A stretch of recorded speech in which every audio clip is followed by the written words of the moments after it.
Hello everyone and welcome to my channel. My name is Anslara, as you already know. So I'm going to be doing a series. I'm going to be dropping some videos on what is expected of you. I want to believe that by now you've already texted, you've all learnt the poem. If not by heart, at least you're all conversant with the poem. So and you've already texted. If you're yet to get yourself acquainted with the text, please go through my videos, my previous videos on my channel to get yourself acquainted. So from now till your examination, I'm just going to be talking about what is expected of you, because it's not enough of you to have read the text, have learned the poems, but you still need to know how you're expected to write, what you're expected to have in each paragraph. Okay, so that's what we're going to be treating, so that you go to the examination hall and you answer the question knowing fully well that you have done the right thing. Okay, so if you're yet to subscribe to my channel, please subscribe, and above all, please like this video and drop a comment. The moment you like and drop a comment, YouTube would push my video to other people that needs it, and we want everybody to see this video, because this is what Waec is expecting of you. So without much ado, let us start. So starting with compulsory paragraphs in literature, like I said, it's not enough for you to have read the text. So in literature, there are compulsory paragraphs. Even before you start, you don't just enter the examination or take your question paper and just start writing. No, you have to know what you should put in your first paragraph, what should be in your second paragraph, the third, and up to the last paragraph. Okay, so in literature, there's something we call compulsory paragraphs, and here it is. For the first paragraph, we have the theme. For this theme, regardless of the question that you are asked, either you are writing paper 2 or paper 3, whatever question you are asked, I'll say it again, whatever question you are asked, make sure you start with the theme. Say in paper 3 now, you have been asked question on Lion and Jewel, and the question is centered around Baruka and Lakunle. Okay, now you don't just start writing about Baruka and Lakunle. You have to look for a theme that's a major theme in that play, or a theme that well suits both Baruka and Lakunle. So using Lion and Jewel as our example now, we are going to our theme, our first paragraph would be theme of tradition and modernity. Okay, tradition and modernity. Now the reason is Baruka represents tradition, Lakunle represents modernity. Don't say that, oh, they didn't ask us to write theme. It is important. If you know that you want to pass literature, it is important. This first paragraph carries 5 marks. Failure to write this theme, you know, the overall for each question is 25. Just minus 5 from your marks, like that, from that for that question, just minus 5. So you are working with 20, you are working towards achieving 20 marks, right? Now after writing tradition and modernity, because it has to do with Lakunle and Baruka, you're now going to tell us the tradition and modernity. Okay, how modernity tries, how Lakunle, who represents modernity, tries to override tradition by considering, or by considering everything that has to do with tradition as barbaric, archaic, and the rest, and how Baruka stood his ground to maintain tradition in Ilujile. So Baruka is not against modernity, but it does not want modernity to come at the expense of tradition. So you write something around that, and you have 4 marks for your first paragraph. Now imagine that you do not now, you're now saying that, oh, because the question is not based on Lakunle, the question is not based on theme, so I don't need to write theme. My dear, minus 5. I hope you understand. So let's go to the second paragraph now.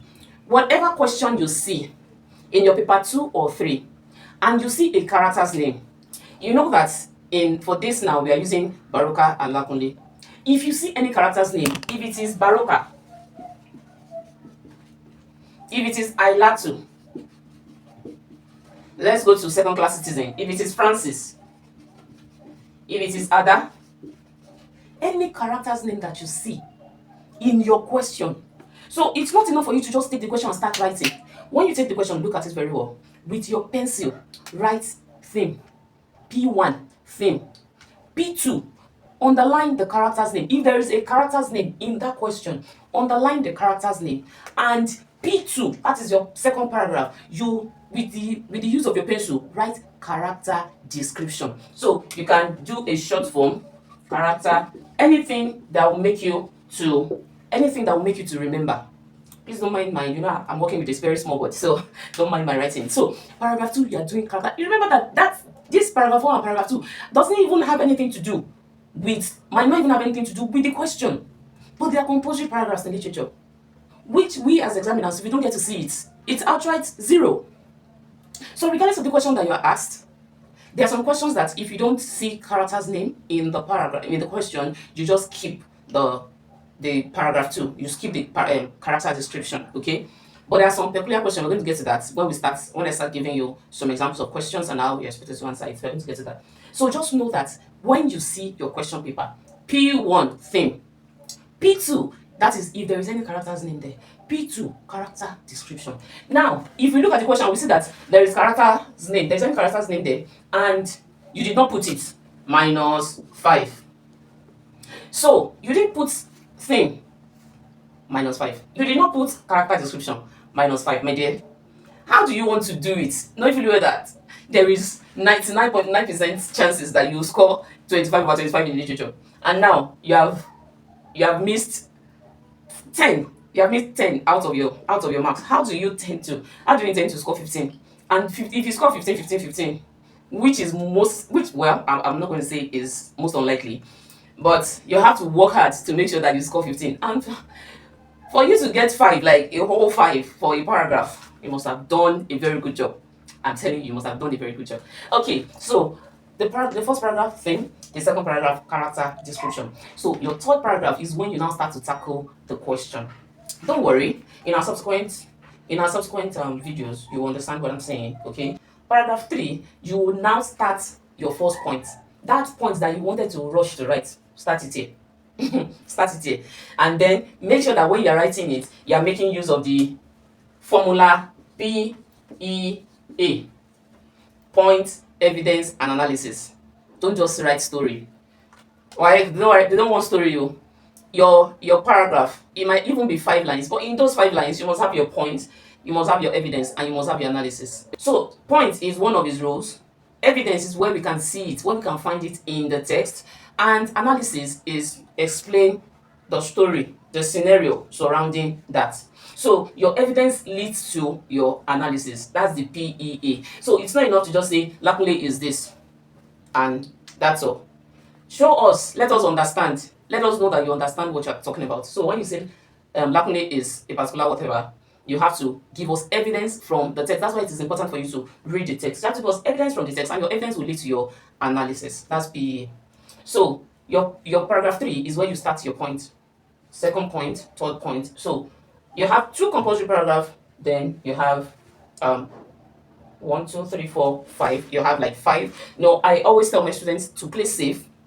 And the reason why I always encourage them to play safe is because now Waec is asking you for 5. Waec asks for 5-point paragraph.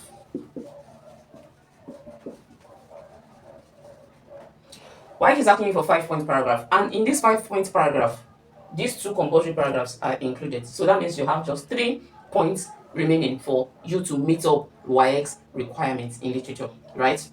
Now, as an examiner, if the literature examiner takes your script, sees this, marks it for you, sees this, marks it for you, sees this, and sees this, okay? That means that you've written 1, 2, 3, 4, 5. It is the duty of that examiner. To mark all the other paragraphs. In fact, if you like, write up to 10. But I will not advise you to write up to 10 because you know that the leaflet is very, I don't know why they have reduced the leaflets. So you don't have that luxury of time. But to be on the safe side, make sure that you write more than 5 paragraphs, including paragraph 1 and paragraph 2. Okay? So now, as an examiner, if an examiner picks your script and marks this, which is compulsory, marks this, that is, if you have written it, marks this, the examiner goes to see this one, marks. And then, let's say the examiner gives you whatever you wrote here, couldn't give you anything more than 3 marks. Your fourth paragraph couldn't give you, that's your second point, couldn't give you anything, say maybe 4. Your third point, which is your fifth paragraph, whatever you wrote there, maybe 2. Now imagine that you ended it here, like, oh, I asked for 5-point paragraph now, so I've written there 5 points. Now, whatever you wrote here, let's say you were scored 4, and you were scored 4 here. So we have 4, 4, we have, that's 8, this is 12, right? This is 15, this is 17. And because you are a smart girl that have undergone Auntie Lara's teaching on how to answer literature in English question, you want to play safe. I always tell my students, play safe. And playing safe means adding 1 or 2 extra paragraphs to each of the question. Now, as an examiner, it is required, it is important, it is compulsory that they mark all your paragraphs. Now, if they see that you wrote another paragraph, they are going to score it. Now, let's say that here, you were able to justify all of your points and you got 4. And the examiner moves to point 5 again and says that, oh, amazing, amazing, amazing, and you got 4. Please don't ask me why you're not getting 5. Don't ask me. Don't ask me why you're getting 5. You know why you're getting 5, right? Now, it is now the duty of that examiner to pick. This one is compulsory. So even whatever you score here is going. If you like, score 1. So yeah, you have to do justice to these 2 paragraphs. Very, very important. So the examiner will pick this. The examiner will pick this, which is compulsory. You know this is compulsory, so you have to work hard to make sure that you get at least 4, at most 4. Okay. So now the examiner will now go to all of this. Now you see that this is 3 marks. You got 4 here. You got 2 here, you got 4 here, and you got 4 here because you wrote 2 extra paragraphs. Now the examiner needs 3 more marks to add to these 2 compulsory paragraphs. It is the duty of that examiner, quote me anywhere, to pick the one that you got the highest score. So the examiner picks this, and picks this. So instead of you to score 17, you end up scoring 20. Now imagine that you score 20 in all of your questions. Hi. You say you don't. There is no way they will not give you your distinction. They will give it to you on a platter of good. Why? Because you worked for it. But if you had left it at this, to say, oh well, this is the 5th paragraph, and you have left it at this. Now, if you end it here to say, oh, Waec requires me to just write 5 paragraphs, and you end it here, you see that you have shortchanged yourself by 3 marks. Now imagine that in all of it, you wrote from your paragraph 1, you started from here to here to say, oh, it's 5 points now. 1, 2, 3, 4, 5. I've written 5 paragraphs. Your examiner will only mark 3. Well, it could be 3 best one. This. And so you only score 12 because you have refused to put the first and the second paragraph. Do we understand? Here is where we're going to be drawing the curtain. You're going to understand better when we start treating some sample questions and what you're expected to answer. But please note, if you've not been doing it before, compulsory paragraphs. Regardless, whether you're answering prose, poetry, or drama, compulsory paragraphs. There are compulsory paragraphs, and you don't want to miss that. So it's like, come your way, next class. Stay blessed, and please start revising. If you have any question, do drop it in the comment section, and I'll make sure I answer you very quickly. Thank you.